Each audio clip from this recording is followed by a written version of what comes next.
શ્રી શિવ મહાપુરાણ આપણે નવમું આવ્યા છીએ. એનું સ્થળ છે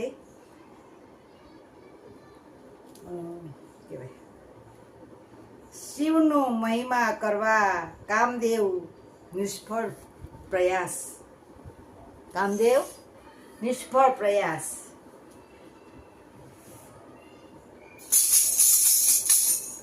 ત્રિકાળ સંધ્યા લેશું. પેલા આપણે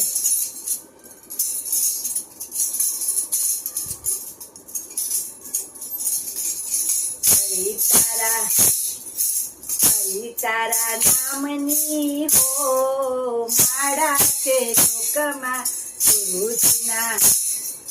પ્રભુજીના નામની હો માળા છે લોકમાં.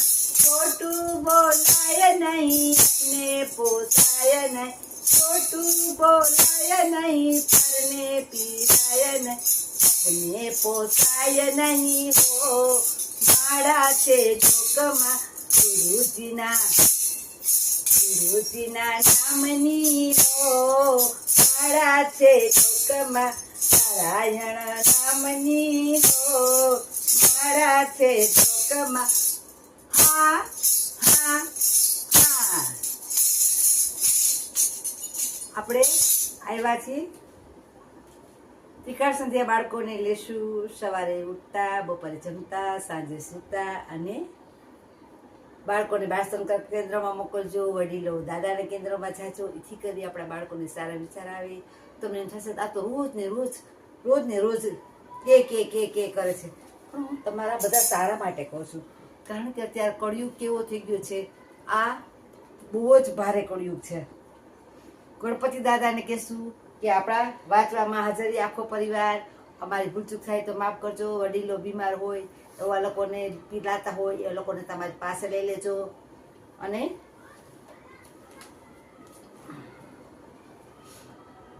બ્રહ્મા બોલ્યા,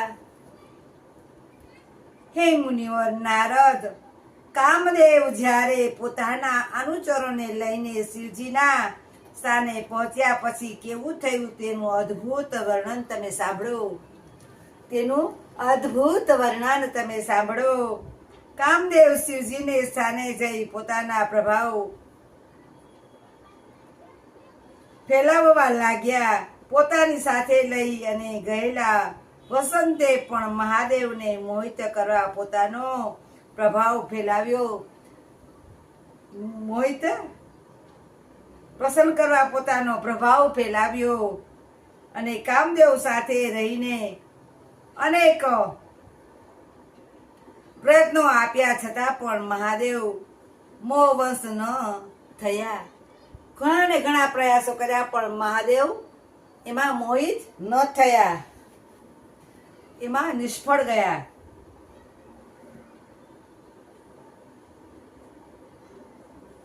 અને કામદેવ તો રતિ અને વસંતના બધા જ પ્રયાસો નિષ્ફળ ગયા. કામદેવનો ગર્વ ઉતરી ગયો. તે ત્યાંથી પાછો ફર્યો અને તે બ્રહ્મા પાસે આવી પ્રણામ કરી કહેવા લાગ્યો. બ્રહ્માજી પાસે આવી અને પોતે બ્રહ્માને નમસ્કાર કરી અને પ્રણામ કરી તે કહેવા લાગ્યો. કામદેવ કહ્યું કે બ્રહ્મા, યોગનિષ્ઠ શંકર તો મોહિત થાય એવા છે નહીં, કે એ મોહિત થાય એમ છે જ નહીં. અને અમે તો ઘણા જ પ્રયત્નો કર્યા પરંતુ તે નિષ્ફળ થયા. અમે ઘણા પ્રયત્નો કર્યા પણ અમે નિષ્ફળ ગયા. શંકર સામે મારા બધા જ બાણ નિર્થક ગયા. હે લોકેશ્વર, હું આપને સાચું કહું છું કે હું શંકરને મોહ પામવામાં નિરાશ થયો છું. હું શંકરને મોહિત પામવામાં નિરાશ થયો છું. એમાં મારું ગજું ચાલે એમ નથી. મને કંઈક ઉપાય બતાવો. અરે, હું મારા અને વસંતની કોઈ પણ લીલાની અસર થઈ નથી. અમારા પ્રયત્નોથી આ ત્યાં ઋષિઓ પણ, વૃક્ષો અને પ્રાણીઓ પણ બધા કામને વશ થયા. તે છતાં પણ શંકર ઉપર કોઈ મોહભાવ ન ઉપજ્યો. શંકર ઉપર કોઈ મોહભાવ ન ઉપજ્યો. બ્રહ્મણ શિવની નજર આગળ એક ક્ષણવાર પણ ઊભા રહેવા અને સમર્થ નથી. એવા રુદ્રને કોણ પમાડી શકે? એવા રુદ્રને કોણ પમાડી શકે? બ્રહ્મા બોલ્યા, કામદેવના વચન સાંભળીને હું ચિંતાગ્રસ્ત થઈ કઈ બોલી શક્યો નહીં. બ્રહ્મા બોલ્યા, હું કામદેવને નિષ્ફળ થઈ કઈ બોલી શક્યો નહીં. અને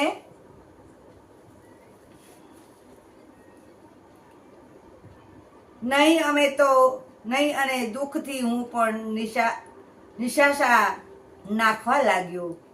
મને દુઃખ થયું અને હું નિશાસા નાખવા લાગ્યો. અરે મારા નિશાસાના વાયુઓથી અત્યંત મોટા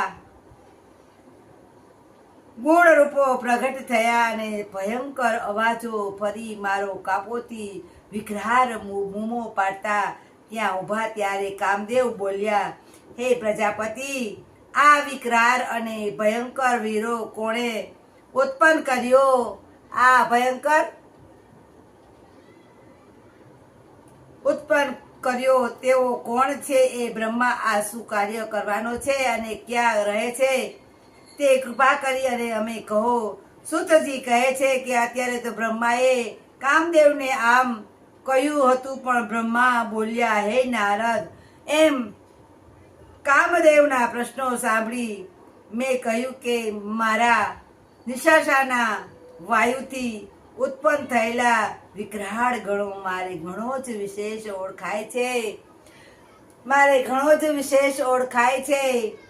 તેઓ પૂજન કરતા તે પ્રાણીઓના કાર્યોમાં વિઘ્નો કરે છે અને કામદેવ તેઓ બધા જ સહાય કરનાર થશે, સાથે સાથે રહેશે અને તારા બાણોથી પણ અને થનારા ચિત્તના આંગણે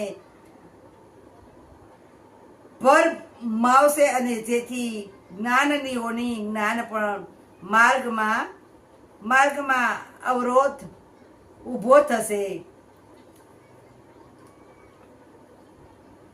આપણે 9માનો બીજો બાકી રહેશે. એક વાંચો પૂરો કર્યો. જો આપણે થોડુંક બાળકો વિશે લેશું. ભેગું બાળકોનું થોડુંક મનોરંજન આપું તમને. આપણે બાળકોને જો માં છે ને, સંસ્કાર કોણ આપે? તો કે માં આપે. અને જ્ઞાન કોણ આપે? તો કે શિક્ષક આપે. અને જે શિક્ષક જ્ઞાન આપે એથી ઘણું માં આપે. સૌ શિક્ષક ને એક માં. આપણે એમ કહીએ છીએ, આપણે જો નાના હોય ને ત્યારે બાળકો હોય છે તો સમજતા નથી, ખબર નથી પડતી કે આ કરાય કે ના કરાય. તો આપણે માં એમ કે, બેટા ત્યાં ન જવાય, આમ ન મગાય, આમ ન કરાય. તો આવી શિખામણ કોણ આપે? માં આપે. ઘણા બાળકોને એવી ટેવ હોય, જઈને એમ કે મને આ આપો ને, મને આ આપો ને, આ આપો ને. તો એના સંસ્કાર કોણ આપે? એ માં આપે કે બેટા ત્યાં કોઈની ઘરે જવાય નહીં, કોઈ જમતું હોય તો ત્યાં માથે બેસાય નહીં, કોઈને ગમે કોઈને ના ગમે. આવા સંસ્કાર છે ને બાળકોને એક માં આપે. તો સો શિક્ષકને એક માં. જો અમે ભાડે રહેતા ને તો મારે એક જ રસોડે મારે 3 બાળકો હતા, 3 નાના હતા. આ બાજુ એનું રસોડું અને આ બાજુ અમારું રસોડું. પણ મારું બાળક એ જમતા હોય ને ત્યાં સુધી ઘરની બહાર ના નીકળે. ને ખબર છે જો હું બહાર નીકળીશ તો મમ્મી ખીજાશે મને, અને આંખ કાઢું ને ત્યાં ખબર પડી જતી. ના, બાળકોને ખવડાવશો નાનો કોઈયો, તમે જે માગે એને કરી દો, જે ભાવતું હોય એને કરી દો. પણ આપણું બાળક ક્યાંય આજુબાજુમાં ક્યાંય કોઈ પાસે કોઈ લાંબો હાથ ના કરવો જોઈએ, કે માગવું ન જોઈએ, કે માથે જમતા હોય તો માથે નિશાસા ના ખાવું જોઈએ, કોઈની ઘરે ના જવું જોઈએ.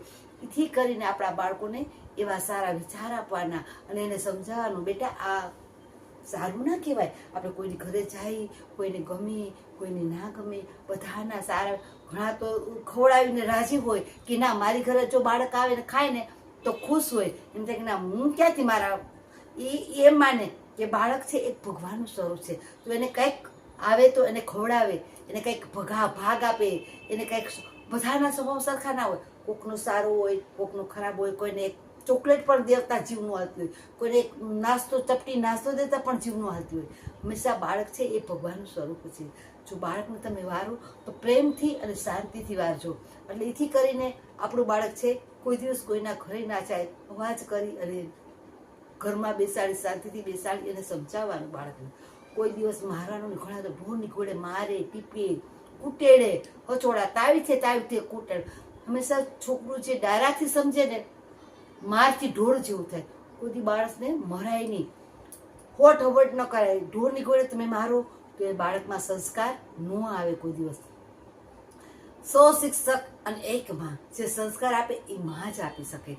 હંમેશા પાર્કે ઘરે જાય, કોઈની ઘરે જાય, ઘરે તમને ભલે જે ભાવતું હોય તો તમને માં રોજ શીરો કરીને ખવડાવે, પણ બહારે જાય તો શાક રોટલી હોય તો પણ એ જમી લેવાનું. ભાવતું હોય તો જમી લેવાનું, ન ભાવતું હોય તો જમી લે. એમને આ તો બરાબર નથી હો, મને નહીં ભાવે, હું નહીં ખાઉં, એવું ના થવું જોઈએ. ત્યાં આપણે પ્રસાદી માની જેવું હોય એવું આપણે ગમે એની ઘરે જાય, આપણી રેણી કેણી અલગ હોય, સામેવાળાની રેણી કેણી અલગ હોય, તો આપણે જેવું આપે એવું આપણે ખાઈ લેવાનું. કોઈ અનાજનો અનાદર નહીં કરવાનો. ભગવાન બધાને સારા વિચાર નથી આપતા, બધાને સારા સંસ્કાર નથી આપતા. તો હું માનું છું કે તમારા બાળકોને એવા વિચાર આપો કે કોઈ સામેવાળાની રાવ ના આવે, કે કોઈ સામેવાળાનો ટક્કર ના આવે, એવા સંસ્કાર આપો. ટકોરા જેવા આપો કે આપણું બાળક કોઈ દિવસ ઘરની બહાર ઊંઘવું ન જોઈએ અને કોઈના ઘરમાં ના જવું જોઈએ. અને જવું હોય અને જાય તો એને ગમતું હોય તો આપણે એને નકારવું નહીં. ભલે ને જાય અને એનો મન ભાવે છે, ફાવે છે તો એને ચોકલેટ આપે, કદાચ ભાગ આપે તો ખાય તો એના રાજી થાય, તો એના આત્માને શાંતિ થતી હોય તો ભલે ને આપે. એમાં કાંઈ વાત. લાઈક કરજો, શેર કરજો, સબસ્ક્રાઈબ કરજો.